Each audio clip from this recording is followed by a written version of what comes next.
Fala, gente boa. Bom, um outro fato até bizarro, né? Que eu até teria obrigação de passar, de comentar com vocês, né? É esse aqui, ó. É, só um instante, né?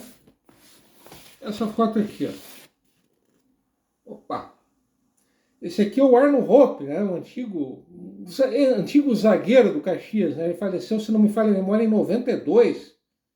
Né? O irmão dele, o Norberto Rocco, foi um grande, possivelmente o maior atacante da história do Caxias, mas esse não é o nosso foco agora. Bom, o que vocês estão vendo, né, ou pelo menos estou tentando mostrar, é que o nosso amigo Arno, ele está com um pinguim, né? Para quem não percebeu, nessa foto aparece um pinguim, tá? Bom, essa foto aqui, ó, que vocês acabaram de ver, ela foi batida, se não me falha a memória, em março de 1954, né? Isso foi pouco antes de um jogo, de um amistoso, em que o Caxias ganhou de 6-2, repetindo, 6-2, isso mesmo que vocês acabaram de ouvir, do América. Bom, esse pinguim, esse simpaticíssimo animal, né? O pinguim, como que ele foi parar ali, né? Vocês estão se perguntando, né? Ele foi voando, o vento levou ele até ali, enfim. Bom, a história é a seguinte: um Darcy Monique, que é um torcedor fanático do Caxias, ele acabou encontrando esse pinguim numa praia em Barra Velha, né? Barra Velha, que é relativamente próximo aqui de Joinville, né? 45 quilômetros daqui, caso eu não esteja enganado. Pois bem, o nosso amigo Darcy, ele encontrou esse bichinho lá em Barra Velha. E ele acabou levando, né, o louco, o maluco, ele acabou levando o pinguim com um calor danado, né, aquele calor típico do mês de março, ele acabou levando esse bichinho para o campo, para o estádio, para Ernestão. Como o Caxias deu de 6-2, repetindo, o Caxias deu de 6-2 no América, do seu grande arquirrival, e o bicho, né, o pinguim, ele acabou dando sorte, digamos assim, ele acabou sendo adotado com o mascote oficial do clube. Até hoje, né, se vocês entrarem no Ernestão, na entrada, ali próximo da entrada principal do Ernestão, há um desenho de um pinguim. Deu tanta sorte que até hoje o bichinho ele ainda é o mascote oficial do Caxias, né? Embora durante um certo tempo um dos mascotes do Caxias tenha sido um cavalo. Cavalo? Então vocês estão estranhando ainda mais, com certeza. Um pinguim cavalo? Mas por que esse reino animal, esse verdadeiro zoológico? Bom, a explicação é a seguinte: com certeza vocês devem ter ouvido falar por incontáveis ocasiões, principalmente quem vive aqui em Joinville, que muita gente chamando, muitos jornalistas, até torcedores comuns, chamando o Caxias de Gualixo, Gualixo para cá, Gualixo para lá, o Gualixo vai jogar hoje, o Gualixo vai jogar contra não sei quem, mas por que Gualixo? Que raio é isso? O que é o tal do Gualixo? Bom, o Gualixo era um cavalo argentino que nasceu em 22 de outubro de 1948. Né? O criador dele foi o Jorge... infelizmente me foge o nome do criador dele, né? Mas essa foi a data em que ele nasceu, 22 de outubro de 1948. E o pai desse cavalo, né, era inglês, né? Era um cavalo de sangue inglês. Bom, sobre o Gualixo, sobre o cavalo em si, né? Ele foi bicampeão do Troféu Brasil de Turf, né? Em 1952 e 1953. Ele também foi vencedor do grande Prêmio de São Paulo de Turf, né? Ele era, nesse período, entre 52 e 53, ele foi o principal cavalo, né? O cavalo mais vitorioso do Turf brasileiro. A última corrida que o Gualixo disputou foi em 23 de janeiro de 1954, caso eu não esteja enganado, e ele terminou em quarto lugar. Se não me falha a memória, esse foi o Grande Prêmio de São Paulo de Turf, né? Inclusive, um dos grandes rivais, né, um dos grandes adversários desse cavalo, do cavalo Gualixo, era um cavalo paraguaio. Agora me faz a memória do nome desse cavalo. Então, daí a expressão cavalo paraguaio. como esse cavalo paraguaio ele sempre perdia para o Gualixo, né? O coitado do cavalo paraguaio, né? Então ele acabou dando expressão, dando origem àquela expressão para aquele time de futebol que começa muito bem o campeonato, só que acaba terminando mal, né? Então, e geralmente acontecia isso com esse cavalo paraguaio. Ele sempre largava na frente durante um bom tempo e na reta final ele era ultrapassado pelo Gualixo, pelo cavalo argentino, né? Então, agora vocês estão sabendo a origem da expressão cavalo paraguaio, né? Bom, mais ou menos nessa mesma época, 52, 53, o Caxias iniciou a montagem daquele time que viria a ser bicampeão estadual de forma invicta em 1954 e 1955. Então, imediatamente houve essa associação do cavalo com aquele timaço que o Caxias estava montando.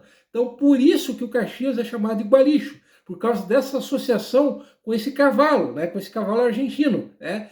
E como o time do Caxias era muito bom, então logo se associou ele ao cavalo, né? Então agora vocês estão sabendo o porquê do Caxias ter esse apelido de Gualixo, né? Inclusive, eu já estava me esquecendo, afinal de contas, o que quer dizer esse nome, Gualixo? Bom, essa palavra é uma palavra de origem mapuche. Mapuche, para quem não sabe, é uma nação indígena que vive entre o sudoeste do Chile e o sul da Argentina, caso eu não esteja enganado. É uma nação indígena que vive entre o Chile e a Argentina. Infelizmente, não se sabe exatamente quantos indivíduos, né, quantos membros dessa nação indígena existem. Especula-se que sejam entre 700 mil e 1 milhão e 100 mil mapuches, né, que existam atualmente. Essa seria a possível população dessa nação indígena, né, da nação mapuche. Bom, essa nação indígena, ela tentou, o antigo Império Inca tentou conquistá-la, só que os Incas eles acabaram não só sendo derrotados, isso em uma batalha que ocorreu em 1493, né, antes até mesmo da chegada dos espanhóis naquela região. Eles não só acabaram perdendo uma batalha para os mapuches, como eles também acabaram sendo massacrados pelos mapuches, né? E nem os espanhóis conseguiram dominar os mapuches, né? Para vocês verem a tenacidade, né? O quanto esse povo era um povo guerreiro, né? Os mapuches. Praticamente todos os mapuches, especula-se que entre 60% e 70% deles, algo entre 60% e 62% dos mapuches, eles vivem em cidades, em grandes centros urbanos, né? Mas mesmo vivendo em grandes centros urbanos, os mapuches eles ainda preservam as suas tradições. Inclusive existe um movimento que defende a independência dos territórios que são ocupados pelos mapuches do Chile e da Argentina. Então há quem defenda que os mapuches eles deveriam ter o seu próprio país, né? Mas isso não vem ao caso, né? Vocês estão perguntando, a pergunta que o mundo, né, que o planeta inteiro está fazendo, mas que raio significa essa palavra? Gualixo. Bom, na língua mapuche, principalmente no Chile, esse é um termo, é uma gíria para se referir ao diabo, ao Satanás, ao coisa ruim, a alguém que é um mau caráter, enfim, a tudo que é ruim, né? Por incrível que pareça. Também, essa palavra gualixo também é uma expressão usada para se referir a um feitiço, a uma simpatia que se faz para atrair a pessoa amada, né? Então esses são os inusitados, né? Até bizarros significados da palavra gualixo, né? Que é um dos apelidos do Caxias, né? Bom, até tem uma outra foto, uma última foto, né? Essa foto aqui ela foi batida por ocasião da ampliação do Ernestão. Essa foto aqui de cima, tá? Opa! Essa foto aqui de cima, que a minha mão está tocando, tá? Ela foi batida em 1977, tá? Como eu acabei de dizer, ela foi tirada por ocasião da ampliação do estádio, tá? Durante um ano, mais ou menos, entre 1977 e 1978, a sede do Caxias, em função da ampliação do estádio, a sede do Caxias, pasmem, foi na Liga de Sociedades. Então essa foi a sede provisória do Caxias, repetindo, entre 1977 em 1978. Né? Nessa ocasião, o presidente do Caxias era o Gotthard Ernst Quasimodo Jr., que foi inclusive vereador entre 1967 e 1970, caso eu não esteja enganado. Ele foi vereador de Joinville nos anos 60. Né? Ele era dono de uma fábrica de lixas, caso eu não esteja enganado. Ele era empresário. Gotthard Ernst Quasimodo Jr., né? Esse era o presidente do Caxias por ocasião da ampliação do Ernestão, lá em 77. Né? Deixa eu ver se eu estou esquecendo mais alguma coisa. Não, seria isso, tá? Sim, eu tinha dito, né, 2 semanas atrás, que o autor do primeiro gol da história do Ernestão foi o Bananeiro, né? O Bananeiro que era paranaense, né? De Curitiba, caso eu não esteja enganado. Bom, como eu já comentei diversas vezes, o Caxias venceu aqueles 2 jogos contra o Curitiba. E o Bananeiro foi o cara que destruiu com Coxa, né? Foi o grande nome desses 2 jogos, né? Bom, ele jogou tão bem que um clube, segundo o jornal A Notícia, né? Numa edição, acho que de 23 de abril de 1933. Segunda edição de 23 de abril de 1933 do Jornal Notícia, havia um clube do Rio de Janeiro que tinha interesse no Bananeiro. Né? Então o cara jogou tão bem que tinha um clube até do Rio que estava de olho nele. Só que o Jornal Notícia não revela que clube era esse. Né?